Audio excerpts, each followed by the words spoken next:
Ruslan. On the last video I did about the Mitch McConnell thing, politicians not caring about us, politically agnostic, this whole bit, I specifically alluded to how so much of our education system is built on the back of us really being worker bees, built on the back of us being in debt, built on the back of us just kind of all being cogs in a wheel, right? It's very unfortunate. It's very unfortunate. And it comes with a lot of heartache and headache, and it comes with a lot of tension in marriages. And I've been doing this series on dating, and people are like, yo, Ruslan, you're talking about dating and how we should be in a place where we can provide and earn and be able to leave and cleave as Jesus told us to do, as Genesis told us to do, leave our spouse, leave our parents and cleave to our spouse. That's all good, Ruslan, but I don't have any skills. How do I make more money? I don't understand how to make more money. You're telling me, hey, Dave Ramsey and these baby steps, and that's great, but how do I get out of debt?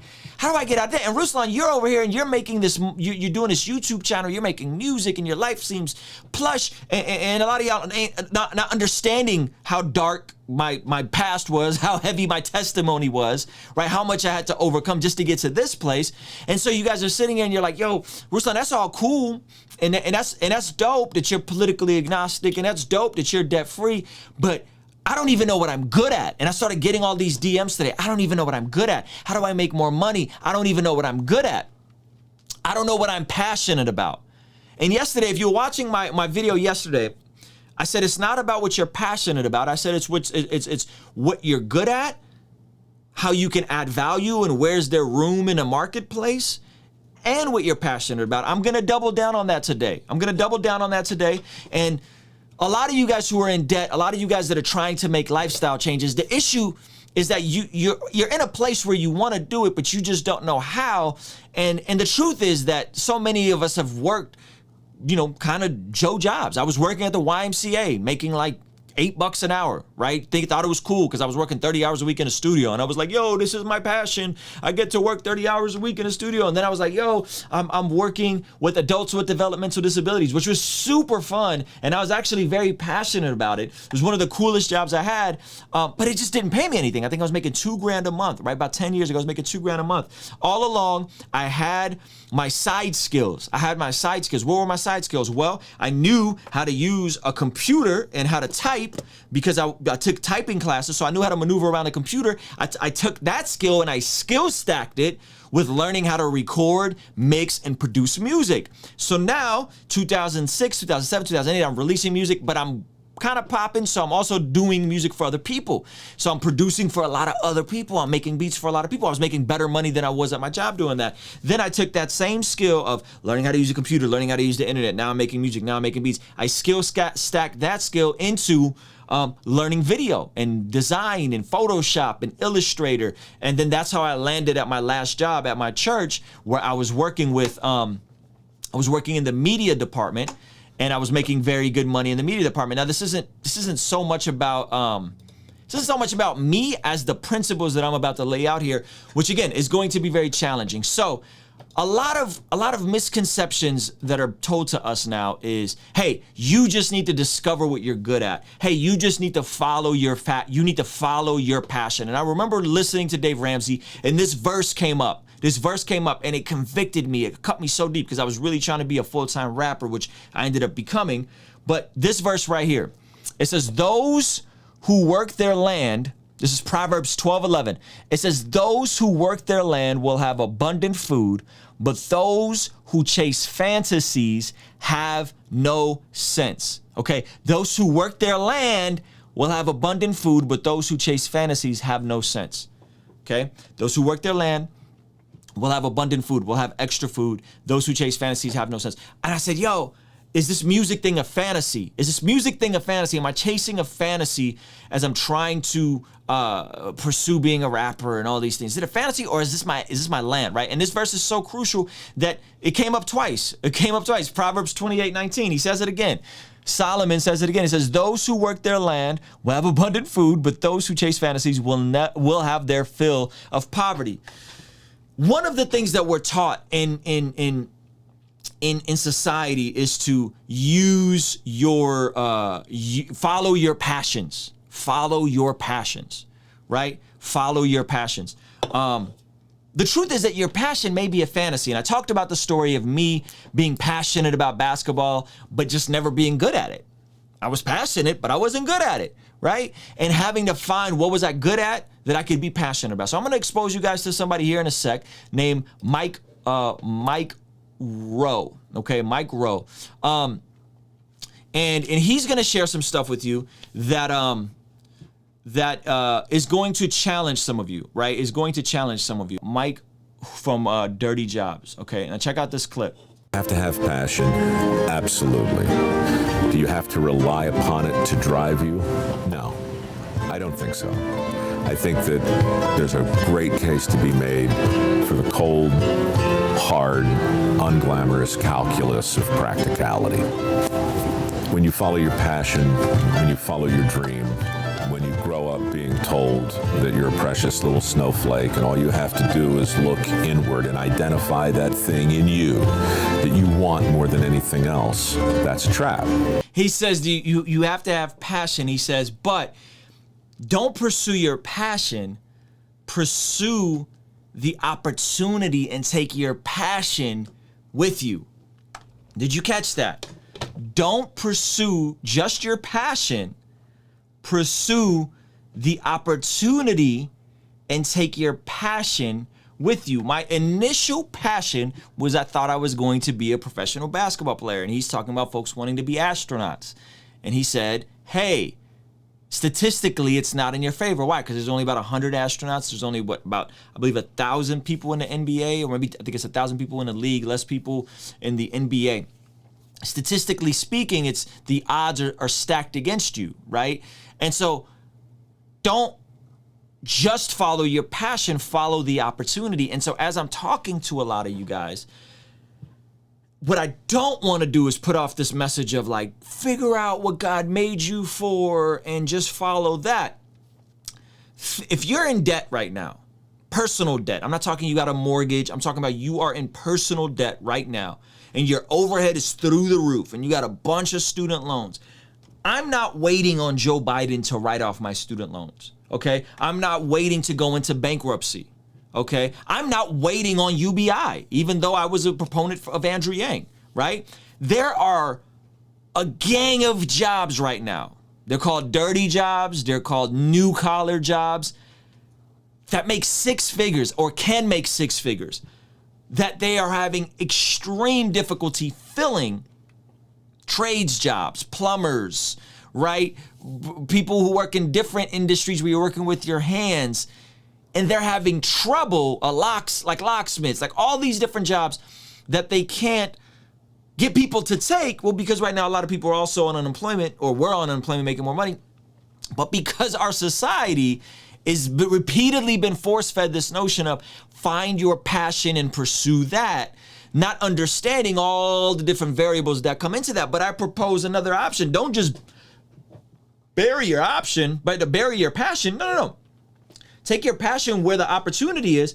But what if those of you guys who want to be YouTubers, want to be creatives, want to be rappers, what if those of you guys that want to start ministries and be missionaries, what if you went and worked a job like being a plumber, right? Or being a locksmith, or I don't know, got the job, made a couple $100,000, right? And then you saw that job, that career, that by the way, you don't need a 4-year degree for. A lot of these jobs you don't need a 4-year degree for.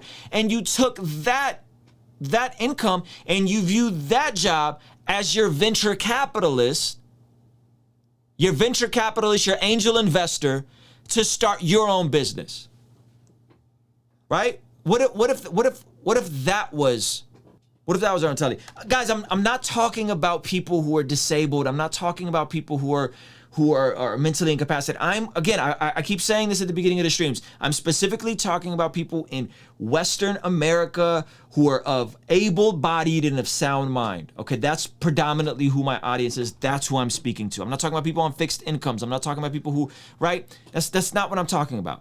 Okay, so if you're disabled, this doesn't really apply to you. I'm speaking to people who are here, who are able-bodied, sound mind, and are like, yo, I'm in debt. I'm working at the YMCA. I don't know how to get out of debt. I don't know how to put money to the side on what I can do, right? Ruslan, you're talking about financial independence and financial literacy and investment.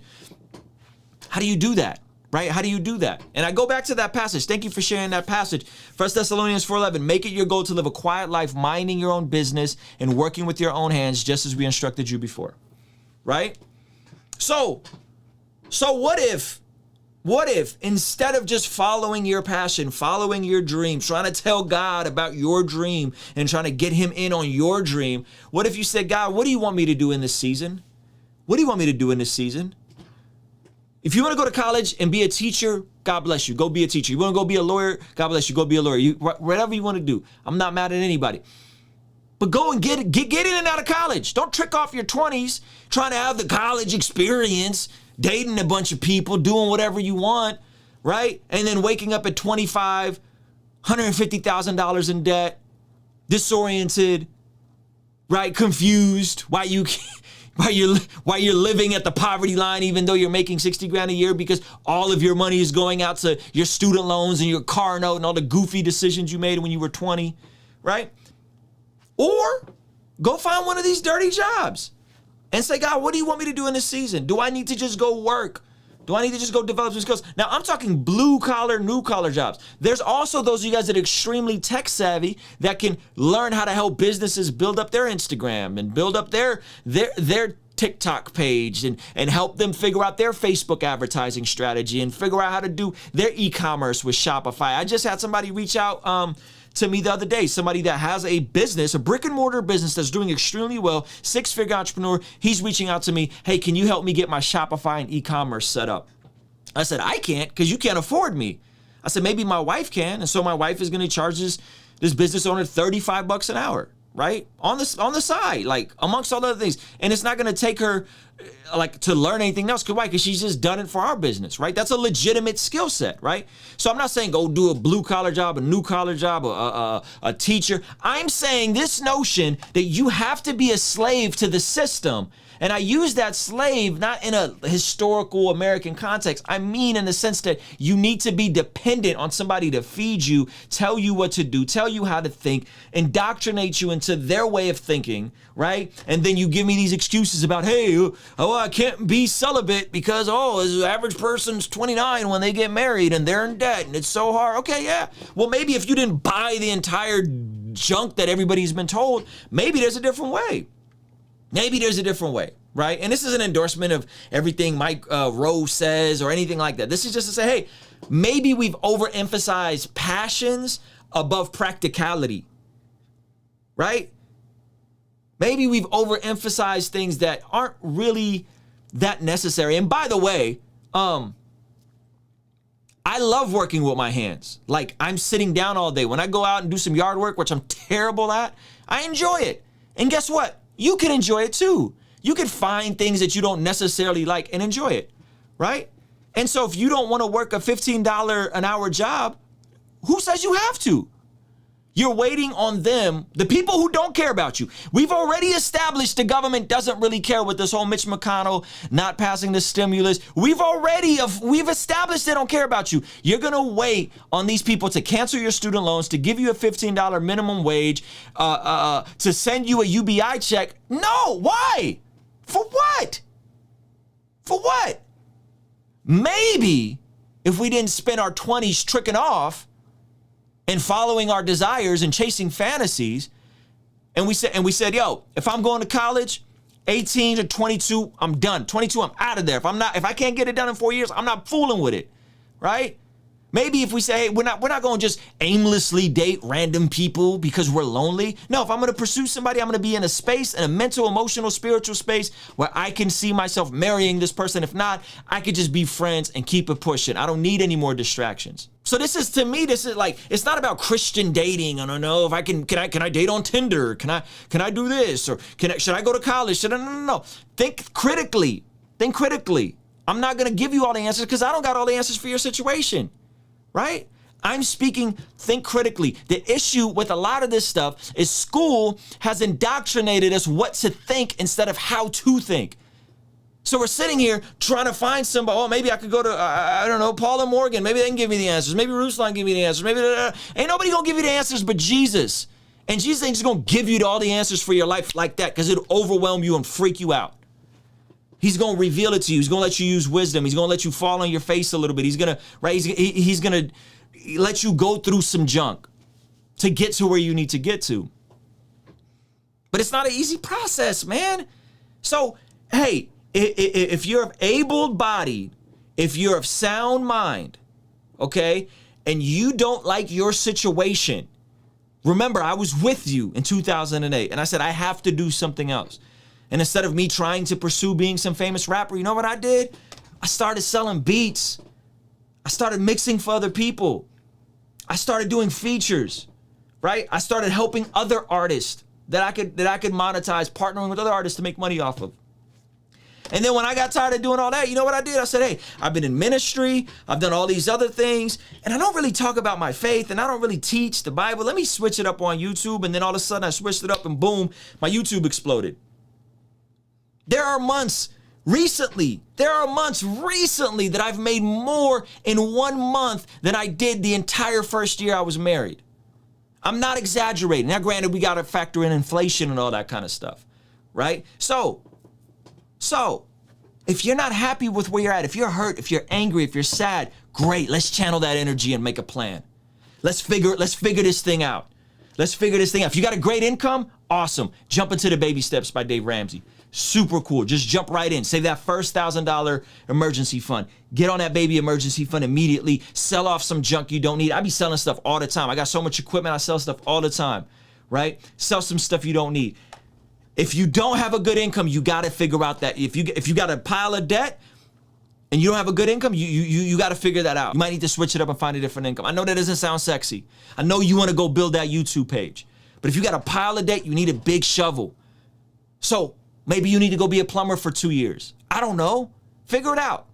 Think through this stuff critically. If you're young and you're not in debt, if you're under 21, 22, you're not in debt, you haven't fallen for the trap of the student loan nonsense, and you haven't fallen for, if you can go to college for free, by the way, and you know what you want to study, go to college, right? Go do that, but knock it out. But if you haven't, if you're young and you know technology, and you understand e-commerce, and you understand Facebook and Instagram and TikTok, you can use those skills to help somebody else build their business and make way more money than a $15 an hour minimum wage that we're believing all these politicians could just give it. $15 an hour? We talking about Drake? $15 an hour? Can't live in California for $15 an hour? Like, what are we talking about? You need to be out there making a good, healthy 25, 30 bucks an hour, right? You need to go make some serious money. So this stuff is hard. It's not easy. If it was easy, everybody will be financially free. Everybody will be financially free. Everybody would have a good marriage. By the way, you know the number one reason why most marriages fail? You guys want to know the number one reason? Money fights, financial drama. That's a fact. Go look it up. Right? And so, hey, if you're going through it, I'm sorry. I'm sorry. It sucks. I've been there. It's not dope. But use this feeling. Use this pain. Use this anger. If you're mad at these politicians, you're mad at Joe Biden, you're mad at Barack Obama, I don't care. Trump, use this pain and anger. Channel it constructively. And if you're young, guys, learn from our mistakes. Learn from my mistakes. Don't go into student loan debt. Don't do it. It's not worth it. It's a scam. It's a scam, yo. It's a scam. They're giving y'all hundreds of thousands of dollars. Hundreds of thousands of dollars at 18 years old. But they won't give you a grant to start your own business. That don't seem odd to you? They're going to give an 18-year-old hundreds of thousands of dollars to go pursue a degree in underwater basket weaving or whatever, but art and theater, but they won't give you a grant or a loan to start your own business? That don't seem odd to you? Just think. Just you ain't got to be smart. You ain't got to be old. Just think critically. That just seems weird. That's weird, homie. Right? This is my dudes from South Central LA say. That's weird, homie. That just seems odd. Right? 100K loan and make 60K a year. The math don't make sense on that. That's a terrible ROI. And you can make 60, 70, 80 grand a year doing other stuff. So when I see my folks around me who are getting it, right? Guys like T-Ross, guys like Zach Sparazzo, guys like John Keith, young dudes who out here getting it, getting the bag, right? And again, they've been positioned because they come from godly homes. They've been positioned to do the things that they're passionate about, right? Because they've avoided a lot of my mistakes because I sat there and drilled it in them. Don't go into debt. Don't go into debt. Don't go into debt. So if you're mad, I'm mad with you, man. The energy of today's stream is weird. I know I'm on some weird energy right now. But if you're mad, I'm mad with you. I'm mad with you. But we cannot keep conforming to the ways of this world. We cannot keep conforming to the ways of this world and then wonder why we're getting divorced at the same rates, why we're in debt at the same rates, why the suicide rate is going up, why the anxiety is going up, why the depression is going up. So, hey man, I know this is uncomfortable. I know some of y'all are like, yo, F you, Ruslan, I don't want to hear this. You don't understand my situation. I don't understand your situation. Thousands of people are going to view this video. I don't know you. I could only speak on behalf of myself and the perspective that I'm coming from. Okay? They don't care about you. They have their own agenda. Republican, Democrat, it's the same thing. So use this energy, use this pain, channel it. All right? Kingstream Entertainment. Ruslan. All of my mistakes, how do I erase? Wanna operate at a higher pace. Birth pains causing the body to dilate. On a first name basis with the worst pain facing. Moments in isolation. See, I was hoping I would do this to get more family time. A busy mind and worried heart is just not where I reside. I subscribed that all that traveling wasn't doing well for my soul. Glad I never made it when my name went through the rumor mill.